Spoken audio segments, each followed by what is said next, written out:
It's another one for the fire. I am very susceptible to horror movies and scary things, and so I didn't see it when I was young.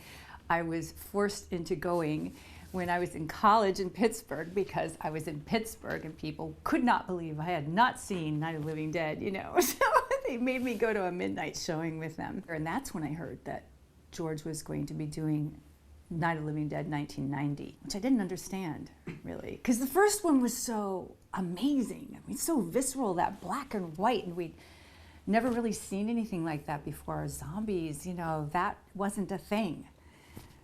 So I thought, how can you improve on this experience? But then I read the script. We have the guns. If we're careful, we could get away.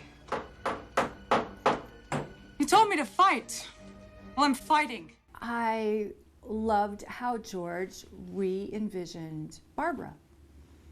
And that was one of my main beefs with women in horror films, is that they always do stupid things, or they have sex and then get killed, you know, because of course they're bad for having sex.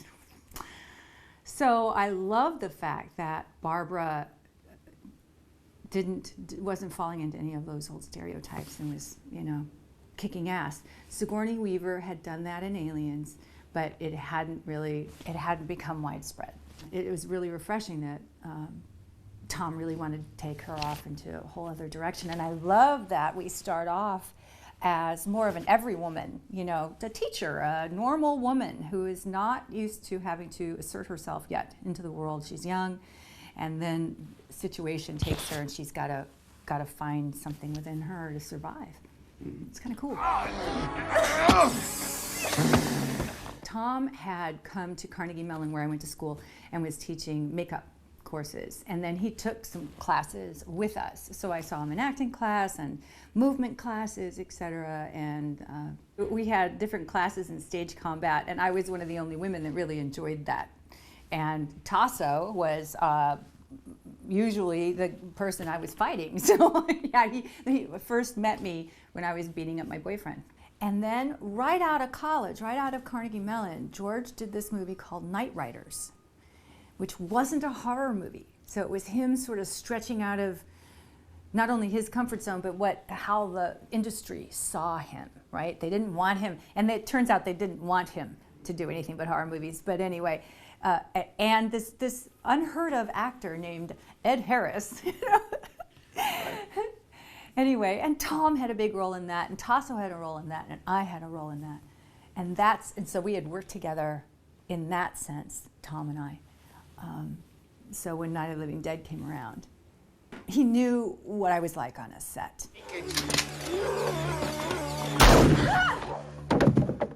We had a really good time. We were very isolated out there. We were in Washington, Pennsylvania, which is this tiny, tiny town. And we stayed in a tiny little hotel. We were pretty much just like in that farmhouse. Our relationships were a little more healthy than they were in the farmhouse.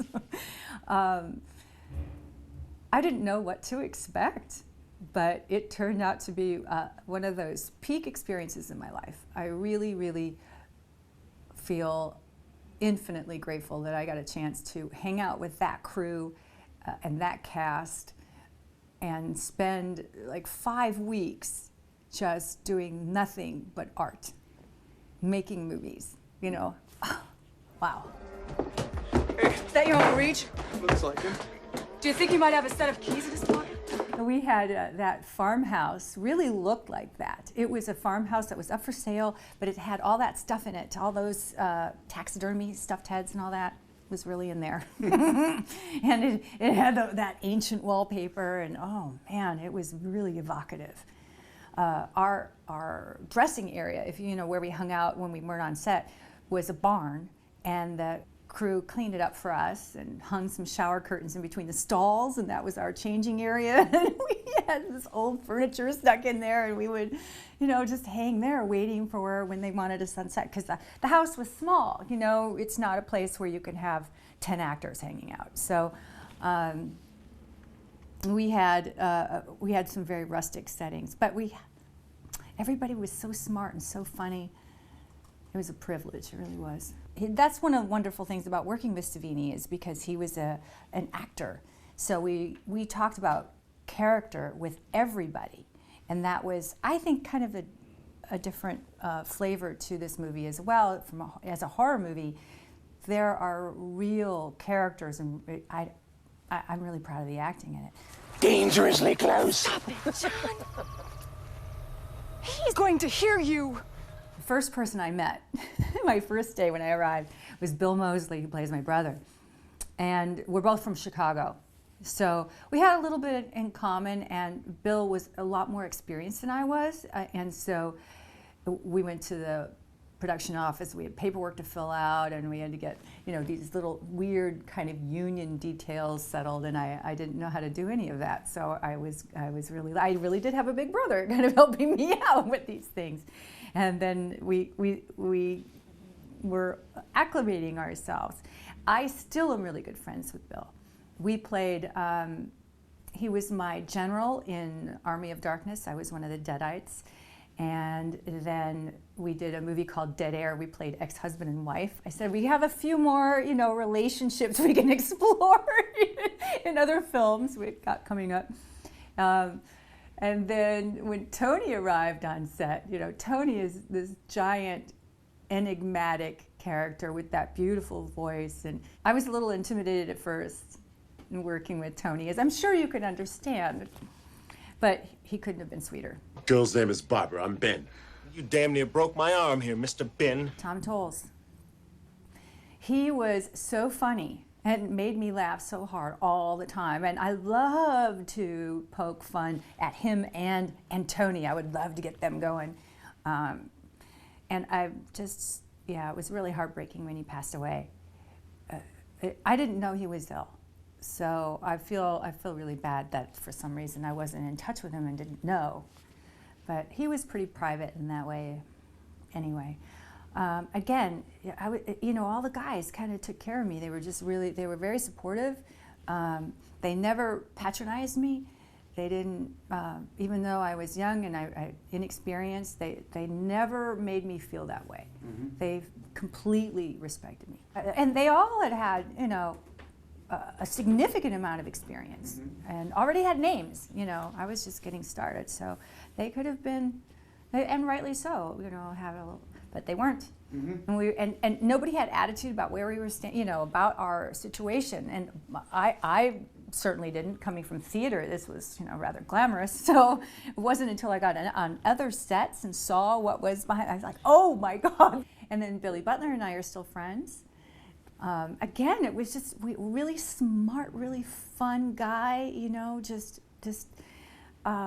everybody was super professional. So even though there's all this wit and laughter going on, we never held up shooting. We were all really dedicated to what we were doing. And here we are, making a horror movie, and you can look down on these sort of things, but nobody did. We were really, really trying to make the best movie we could with real people in real situations. It was fun. You shot Mr. Magruder! Look at his back! You shot him! Look at his back! I didn't do that! Look there! We rehearsed a lot, and we rehearsed amongst ourselves. I mean, we would rehearse with Tom when he was available, but we also, when we had that, we were in the barn. What else do you have to do but work on your stuff? And we weren't planning it out. You don't plan out everything. You get the dialogue moving. You make sure everybody's on the same page. We're all there. We're not searching for lines. You're really in your character. So when you get on the set and you start to block it, you have an organic impulse of what should happen, which helps Tom then direct the scene, and he can direct the scene from the crew's point of view. Like, I understand you want to walk over to that window in this, but it's not going to work for us in this setup. So, and then we all have to work together and make it work. But it's just a pleasure. Whatever I lost a long time ago, and I do not plan on losing anything else. Just like I said, Tom is, he's an actor, so he knows how to talk to actors, and he values actors.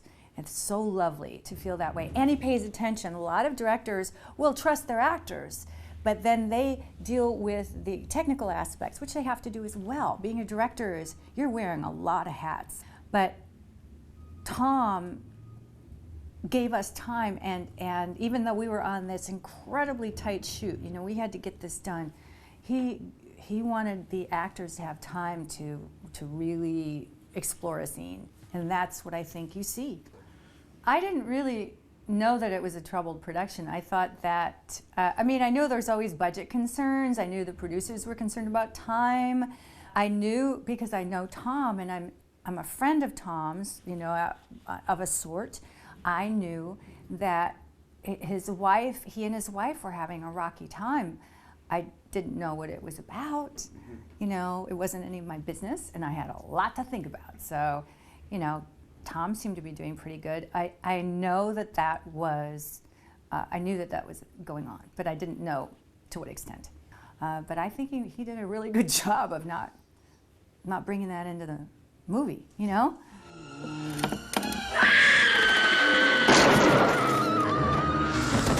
This scene with this gigantic zombie named Uncle Reach. So Uncle Reach is in the house, and this is when I first arrive on the scene. So I'm really I don't understand what's happening yet, and I haven't talked to any other people about it, so I don't know about this zombie thing. All I know is that my brother was attacked in the graveyard, and some weird guy was chasing me with his clothes falling off. So other than that, I get to the farmhouse, and there's this huge guy who was awesome. He was the sweetest man.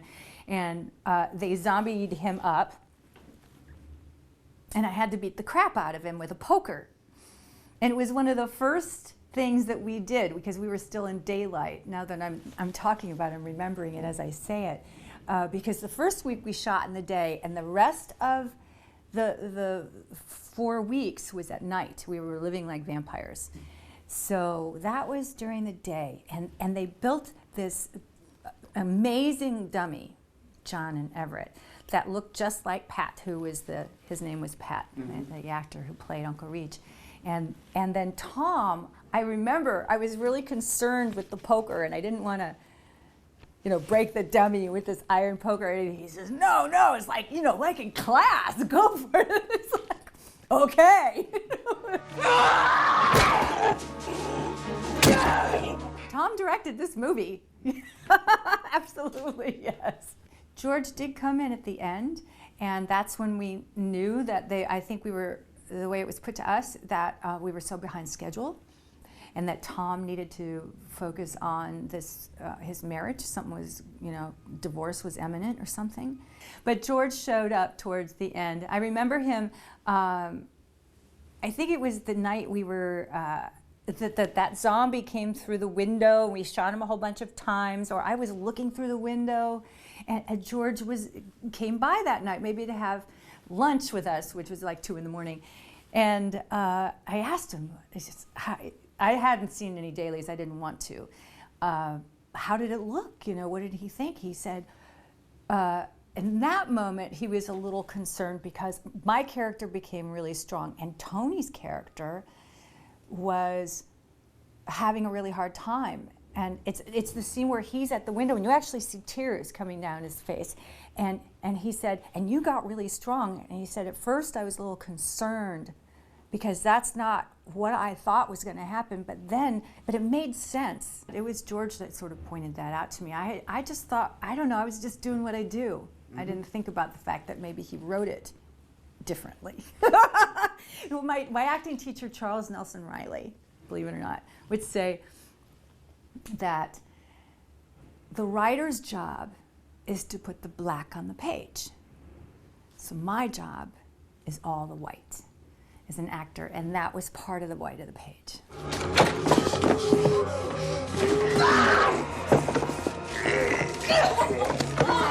I had high hopes for Night of the Living Dead. I really did. And mostly it happened. You know, I knew it was a horror movie, and it's, you know, only so many people like horror movies, but I was really proud of it. I felt like when we watched the movie for the first time, I felt like the work was, you know, it was up there. The work was on the screen. You could really see it. And I thought everybody did a wonderful job. It's a little hard watching myself, I recently had the experience, though, in Calgary. We went for a convention. There was Bill and Tony and Savini, and they had a screening. So it was the first time I'd seen the movie in, I don't know, a decade. And then they actually put it up on a big screen in an old movie theater, and we all sat there and watched it with the fans together. And I was so honored that my youth had been captured in a movie, and I felt like we did a really good job. It was so much easier for me to watch that girl than it had been when I was that age, right after we shot it and watched it, because I was so critical of myself. And now I'm watching it going, oh my God, yeah, I'm still proud of this movie. I'm very grateful that we got the chance to make this movie, and that work is standing there. My son and his friends just watched it recently, and I'm so I'm so tickled that he has fun showing his friends this movie. It's pretty cool. So you're the cool mom. I'm the cool mom. I never thought I'd be the cool mom.